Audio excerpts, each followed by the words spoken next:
attachment on that hovercraft. Negative, Thunderbird. Turning you to pieces.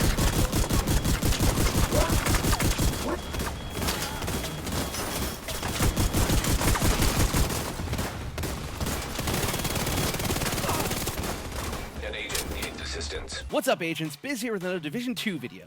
With the PTS coming to a close, no doubt excitement is building for the new season coming very soon. Even more exciting, we have word that the Division 2 universe will be on full display at the Ubisoft Forward event this weekend. Besides all that, we're slated to get a rework to some of the gear sets, including Striker's battle gear, coming up with a new update. We'll take a look into all that, along with a build that will be my sleeper pick going into the new content that uses an MP7? What is this, Division 1? As always, if you're new here or you've been around since an MP7 could cut like butter, you are welcome here. Really stoked to bring you guys as much Division 2 and Heartlands content as I can as we get better together. As always, if there's something you're having a hard time putting together, man, drop it in the comments below and let's get our collective knowledge on it. Matter of fact, let me know which of the new exotics you'd like to see me cover the first week of this new update. While you chew on that, let's strap up, crack an ice cold liquid death, get to it.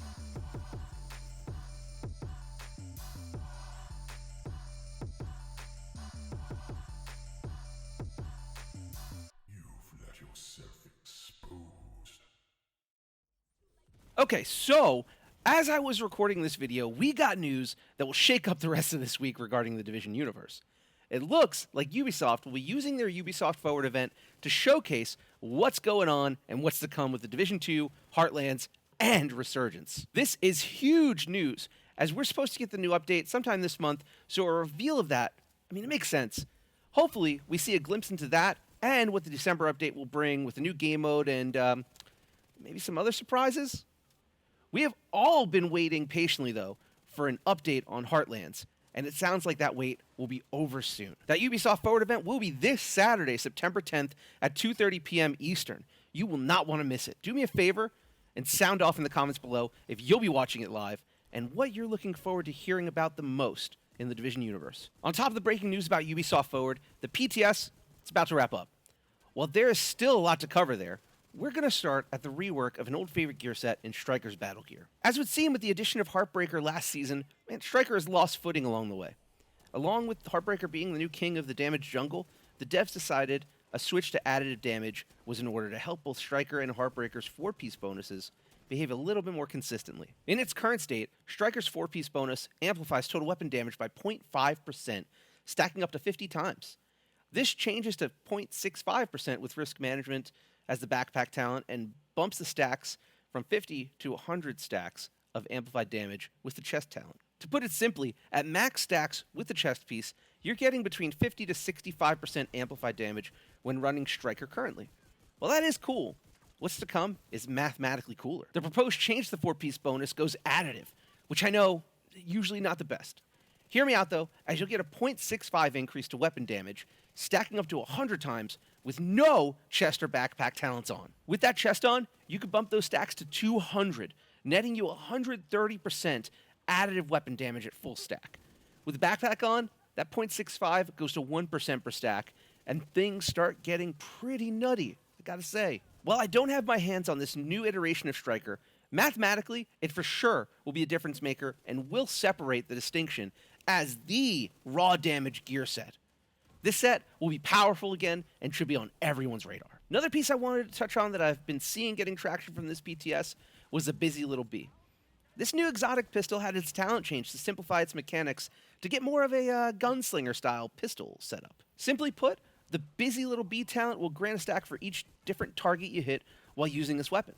Stacks max at 10, and once swapped, those stacks are consumed by the weapon you swap to, granting 20% weapon damage per stack for 10 seconds. This buff gets canceled out if you change weapons before those 10 seconds. I like the idea of this exotic weapon and its change a great deal. Getting this on a build with Gunslinger or Versatile means every weapon swap has purpose. I can't wait to get my hands on this little bugger. Pun intended. Now, there are a lot more things to be excited about with this update alone. Between being able to change your face, the log-off timer for hardcore characters, heaps more gear, and not a huge change to expertise. It's all exciting stuff. Do me a favor, sound off below what you'd like me to cover first when we get the update. I'll be burning the midnight oil to grind for the new stuff, so let me know what you want to see first, and I'll try and cover it as best I can. Now, like I said from the jump, we got a sleeper build. I mean, so far, I'm 1-0 on these picks being meta in the following season.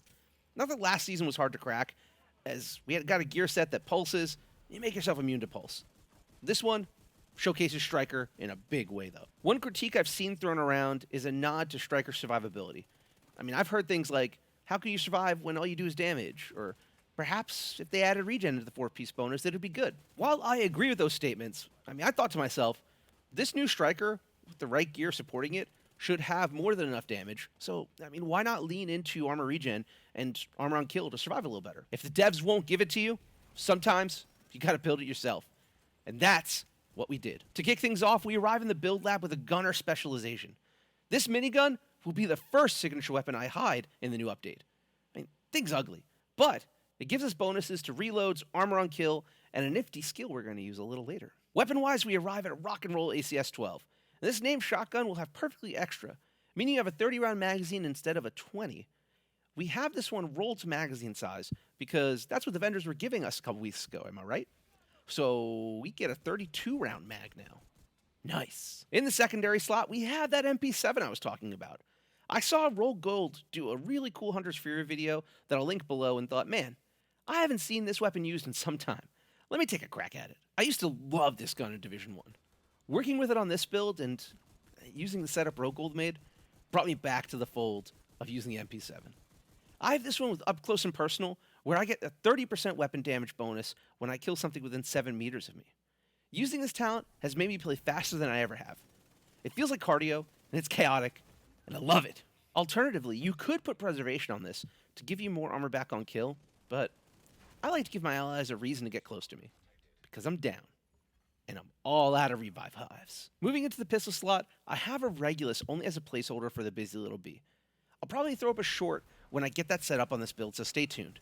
Your neighborhood biz is going short form. Overall on the gear side, this is a 2 blue, 4 red core with a focus on weapon handling, armor on kill, and armor regen. To start, we do have the Striker's battle gear.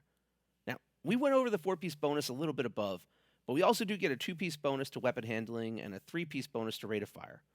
Striker's Gamble, that 4-piece bonus, will give us damage stacks per weapon hit. Now these do cap, and depending if PTS2 sticks, that will completely depend on how much they cap at. For this build, we will use the chest piece bonus to max out the number of stacks. How many stacks that's going to be? I don't know. I'll leave it at that though, but saying, man, we love stacks. Stacks on the beach, stacks in the lab, stacks with your friends, stacks by yourself. Stacks is great. To support Strikers, we throw on the Bellstone Armory knee pad. To reply back, this build needs survivability, and I give you 1% armor regen with an extra armor regen roll.